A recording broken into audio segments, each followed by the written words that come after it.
বাংলাদেশের প্রত্যেকটা সেক্টরের শ্রমিকদের মৌলিক মানবাধিকারকে খর্ব করা হয়েছে। আমাদের দেশের শ্রমিকদের শ্রমকে একদল কুচক্রী মহল তাদের মুনাফায়ের হাতিয়ার বানিয়েছে।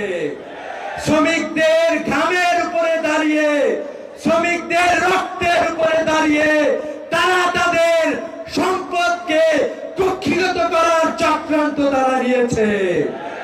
আমরা বলতে চাই, আগামীতে বাংলাদেশে যেদিন সুষ্ঠু সরকার প্রতিষ্ঠিত হবে, যেদিন বাংলাদেশে আল্লাহর রাসূলের বিধান কায়েম হবে, সেদিন বাংলাদেশের শ্রমিকরা তাদের অধিকার পাবে।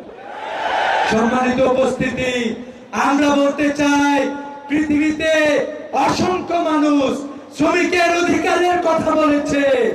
ইউএসএ থেকে শুরু করে রাশিয়া, চায়না সবাই শ্রমিকের অধিকারের কথা বলেছে, কিন্তু কেউ শ্রমিকের অধিকার রক্ষা করতে পারে না।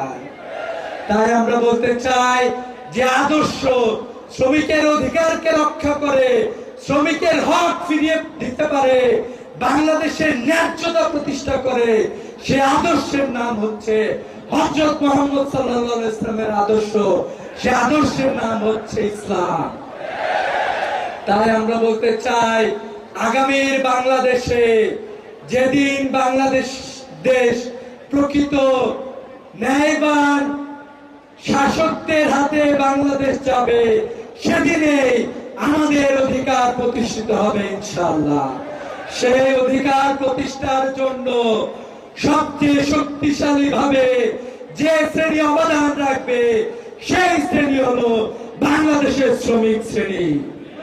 পৃথিবীর কোন পরিবর্তন হয়নি যে পরিবর্তনে শ্রমিকদের অবদান ছিল না।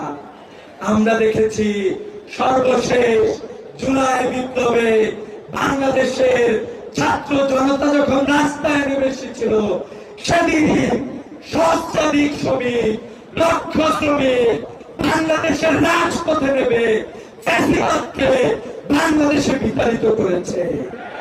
তাই আমরা বলতে চাই, আগামীতে যারা শ্রমিকের অধিকার নিয়ে ছিনিমিনি খেলতে চান, তাদেরকে সতর্ক করতে চাই, ছাত্র এবং শ্রমিকদের ঐক্য আগামীতে আপনারা যে মানুষের অধিকারকে খর্ব করেছেন, সেই অধিকার আদায়ের জন্য ছাত্র এবং শ্রমিকদের ঐক্য বাংলাদেশ প্রতিষ্ঠায় সামনে এগিয়ে আসবে ইনশাআল্লাহ।